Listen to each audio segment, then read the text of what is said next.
Fakta baru insiden polisi tembak polisi di Solok Selatan. Rumah Kapolres ditembaki AKP Dadang. Komisi Nasional Hak Asasi Manusia, Kompolnas, menemukan bekas tembakan di rumah dinas Kapolres Solok Selatan, AKBP Arif Mukti, saat melakukan pengecekan tempat kejadian perkara, TKP, terkait insiden penembakan antar polisi di Mapolres Solok Selatan. Pengecekan TKP itu dilakukan di Mapolres Solok Selatan, Minggu, tanggal 24 November tahun 2024.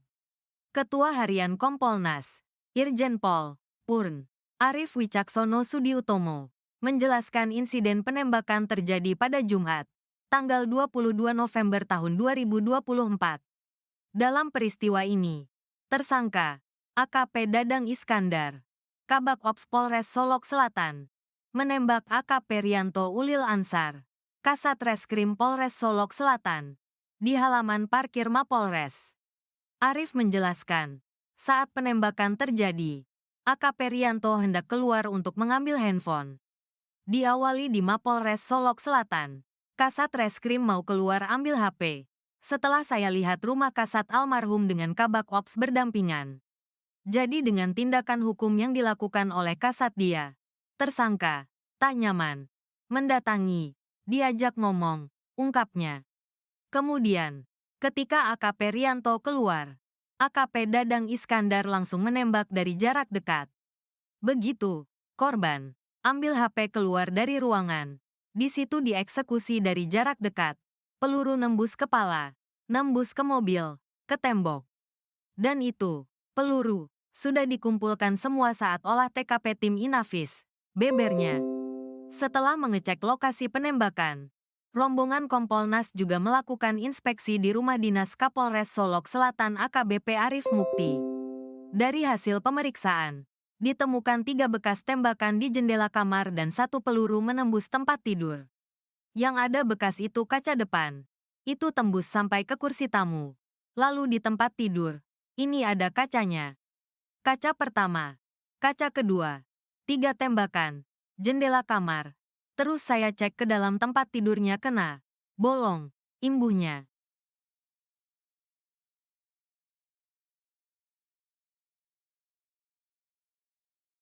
Tiga selongsong hilang, AKP Dadang. Lepaskan 9 tembakan, 2 lubang di kepala, 7 di tembok Rumdin. Kasus polisi tembak polisi yang terjadi di Solok Selatan, Sumatera Barat menemui babak baru. Polda Sumatera Barat telah merilis fakta di balik kasus tersebut pada Jumat, tanggal 22 November tahun 2024, dini hari. Diketahui kasus polisi tembak polisi dilakukan oleh Kabak Ops Polres Solok Selatan AKP Dadang Iskandar pada AKP Rianto Ulil Ansar selaku Kasat Reskrim Polres Solok Selatan. Ulil ditembak oleh Dadang di parkiran tempat kerjanya. Ulil tewas akibat ditembak oleh Dadang di bagian wajah setelah menindak pelaku aktivitas tambang galian C ilegal. Direktur Reserse Kriminal Umum Polda Sumbar Kombes Pol Andri Kurniawan mengatakan, Dadang sempat menembaki rumah dinas Kapolres Solok Selatan AKBP Arif Mukti setelah menghabisi nyawa Uli. Berdasarkan pemeriksaan terbaru Polda Sumbar, Dadang tidak mengalami gangguan kesehatan mental. Kapolres berdasarkan olah tempat kejadian perkara, TKP, ada 2 selongsong peluru yang ditemukan di parkiran Polres Solok Selatan, tempat tertembaknya Ulil. Tim Inafis juga menemukan 6 selongsong peluru di Rumdin Kapolres Solok Selatan. Dadang menembaki rumah dinas Kapolres dan Ulil menggunakan 1 pucuk senjata api HS dan 2 magasin berisikan 16 dan 15 butir peluru.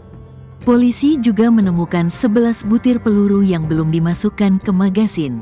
Bila ditotal, Dadang membawa 42 butir peluru.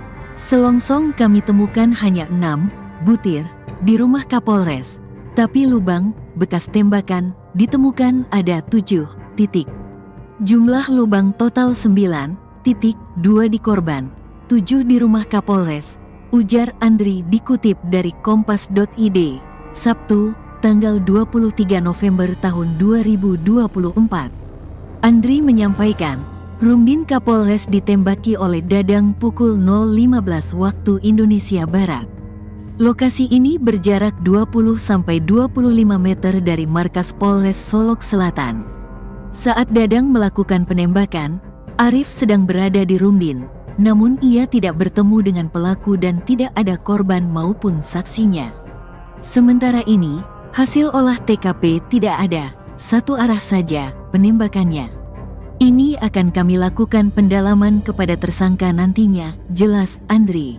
Ia menambahkan, rekaman CCTV masih dibutuhkan dan akan digunakan jika nanti tersorot. Menurutnya, korban sudah bekerja sebagai Kasat Reskrim Polres Solok Selatan kurang lebih 1 tahun. Sedangkan pelaku sudah bekerja 3 tahun 2022 sebagai pejabat sementara Kabak Ops Polres Solok Selatan. Dalam promosi itu, andai kata mereka berprestasi, mereka akan job kompol. Karena peristiwa ini terjadi di luar dugaan kita semua, ini musibah dan kita tidak bisa memprediksi, katanya. Ia menekankan, kedepannya pihaknya akan mengoptimalkan pengawasan agar kejadian seperti ini tidak terulang lagi.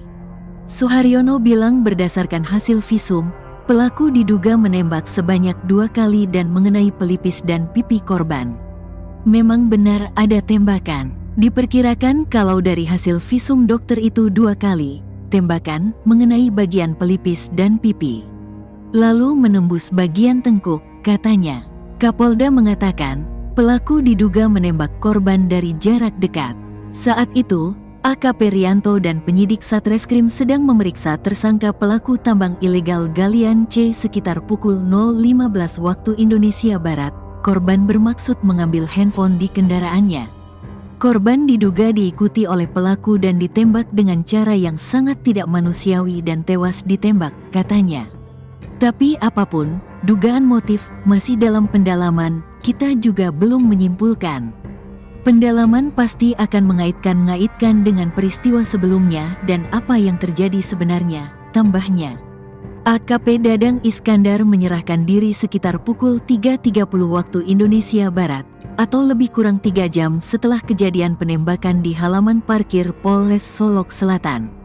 Awalnya memang kita tak tahu pelaku akan menyerahkan diri, karena jarak antara Solok Selatan dan Padang kalau malam 3 jaman. Tapi saya dapat informasi tadi saat kami memerintahkan tim bergerak mencari dan menemukan dalam selamat. Tadi pagi kurang lebih pukul 3.30 waktu Indonesia Barat saya dapat informasi dari Pak Waka, Pak Irwasda, SPKT yang bersangkutan, pelaku menyerahkan diri, katanya. Irjen Suharyono menegaskan AKP Dadang bakal diberi sanksi pemberhentian dengan tidak hormat PTDH alias pemecatan. Ia bahkan memastikan proses PTDH akan rampung dalam pekan ini. Setelah proses selesai, Suharyono mengungkapkan bakal melaporkan hasilnya ke Kapolri Jenderal Listio Sigit Prabowo. Pastinya tindakannya tegas. Dalam minggu ini, kami upayakan sudah ada proses PTDH, katanya. Dalam minggu ini, setidak-tidaknya sampai 7 hari ke depan, saya sudah melaporkan ke pimpinan Polri, imbuhnya.